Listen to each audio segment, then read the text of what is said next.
One owner car guy, oneownercarguy.com, and I've got a new guy here. I've been having him do some buffing.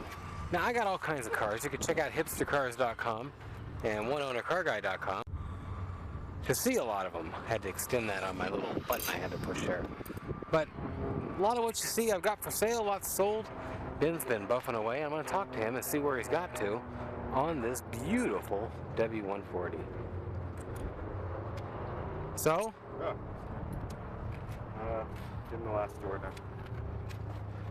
now. Dude, what are you doing to me, dude? You're killing me here. The dust? No, it's not the dust. You're killing me.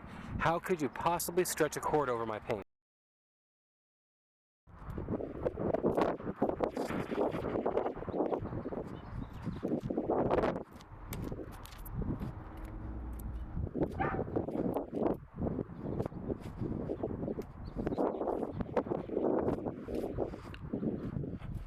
Okay, well, I just threw a fit because this guy was messing up my paint, to put it lightly. Ridiculous. I'm pissed.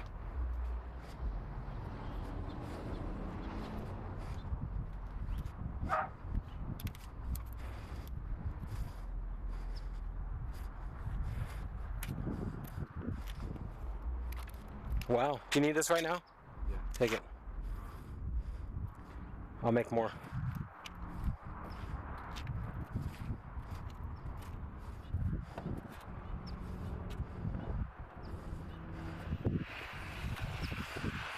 And that's what happens when you don't wrap it up. It gets like...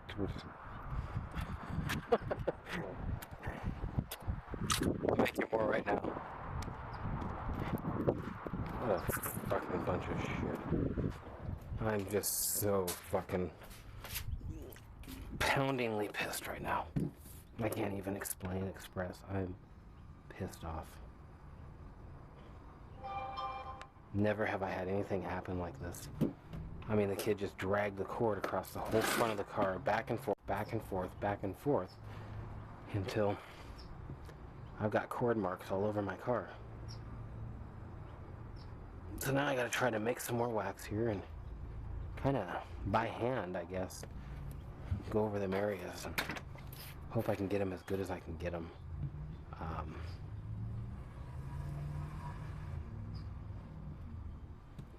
This really just torques me. I can't leave anybody to do anything.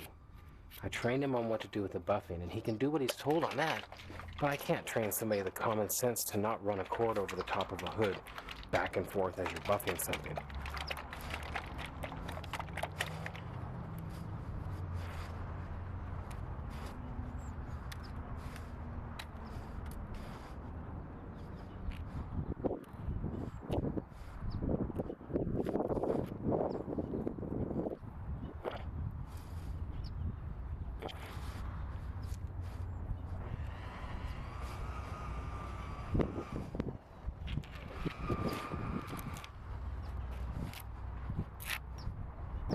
Now, is that not amazing what it does to that kind of shit? Yeah. I mean, that's honestly, a car like that I'm redoing is one of the most fun things I can do, because you start out with something that looks like shit. Like this thing is going to turn out nice, but it's the kind of thing that's so valuable I should just paint it.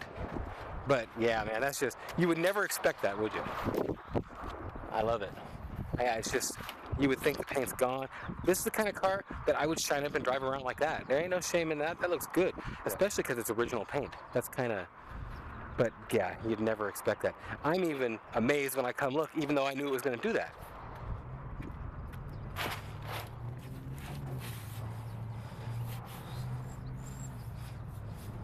And you didn't burn nothing off, you know, that's good and what have you. And I'll tell you, the wool thing is a whole different type of thing, and it kind of... Whatever, actually... I gotta sell this thing. And when I look at it and think about it, when I push this thing out there and spray it off with a power washer, the sad thing is it wouldn't take more than an extra half hour to buff this thing. A guy could buff this in a half hour. Because you're not looking to make it perfect, you're just looking to make it shinier. In a half hour, and it would last. I buffed this 5 years ago. So it sat here for 5 years. I sold it to a guy. Original owner. He had actually owned it in 1974. He bought it when he came out of high school. Okay. And I can't believe I found my car, yada, yada, yada. He buys it, pays me for some storage, never heard from him after 4 months, try to contact him 6 months, 8 months, 9 months, a year, year and a half, 2 years, his friend calls, the guy died. Oh. So I'm like, well, you know, give me like $400 in storage. I don't really care about the car, I don't want it, his wife don't want it, just keep the car. So now I got the car again, but I'll take it for free. Is that needed rag or what?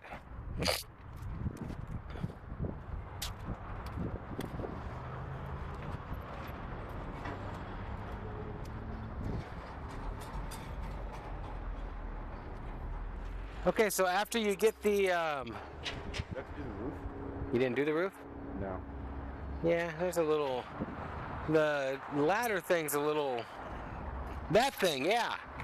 That's nice to do that with. It's about the right height. So I noticed on like this more spots that the sun hits, it's kind of like rougher. Yeah. This was kind of rough still, even after I did it. Yeah. And also you get a lot more of the elements sitting on it. Yeah. And they bake into the paint a bit more. That's where, if you really wanted to do it and have that show quality, I'm going to sell this thing, the way I'm going to sell this thing is that it needs to be buffed and cleaned in a detail. It needs a detail. That's what I really think about it. Even though we're detailing it, it needs a detail. And somebody would go over this and you would want to use the wool pad.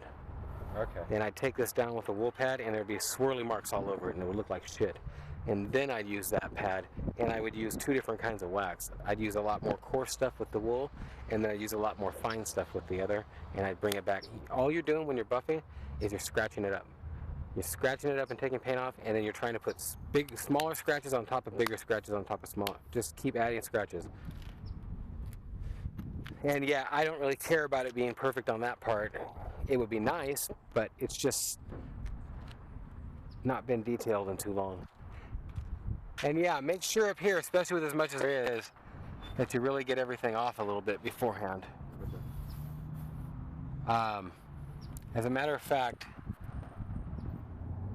take this rag, wet it up, and totally wipe the top down with a wet rag. Get all the dirt off with a wet rag first, because it's just too gritty. Yeah, you got too much on there. Not you, just elements. That looks good though, a lot better. Do you want me to redo the hood again? No, it's good. It all rubbed off. We lucked out. I'll tell you what, here's the thing. This paint I'm not very proud of. As you can see on this, it's fading and stuff. Yeah. If you'd have done that to that car, it wouldn't have came back from it. You wouldn't have rubbed it off. There's still plenty of clear coat on this. So all you did was put little things in the clear coat. It doesn't matter that much. If it would have rubbed over this part, it would have taken the paint right off with that cord. That part, you'd have had spots you'd have seen forever. This, it's still got nice clear coat, but I can look at this and tell you that it's almost not got the clear coat on it. It's getting to where it's kind of whatever. And I'm hoping you ain't got too many swirlies in the side.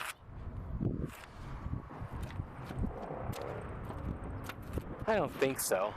I think most of it all come off.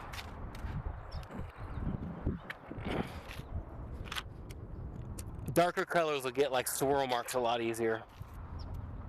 But I think it's looking pretty good. See, you can see it right here.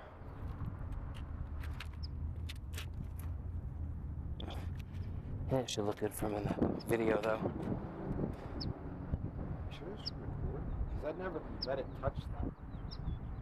Yeah, but you're rubbing back and forth, and the cord's going back and forth. No, because I didn't do like this entire thing. I understand that, but you put the cord up here and you wrapped it over, and the cord's sitting here going over the hood, and it just keeps coming back and coming. But sooner or later, as you kept going, the cord would come up over here. We were up to here, and you could see on here how it kind of stepped down. You just, you don't rub anything on paint. That's, you got to agree, that's pretty. I mean, you wouldn't want to. When you think about it, you wouldn't want to rub something like that on here. I mean, the whole point is the paint ain't that good or I wouldn't be doing nothing to it. Still, if it was a brand new car, you wouldn't rub a cord on the paint. I wouldn't rub a rubber on the paint. I know, when every time we like go out to desert, we always put like construction lights on our trucks. Yeah, well, you guys just don't care about your paint and your cars and stuff, and that's just, you gotta use your head. My goodness. So you want me to do the front bumper again? Front bumper, and then we're gonna wash it. And you gotta, Just do the front bumper. I'll talk to you in a minute. I gotta go over every step. I've got to do every single part of it or it just don't work.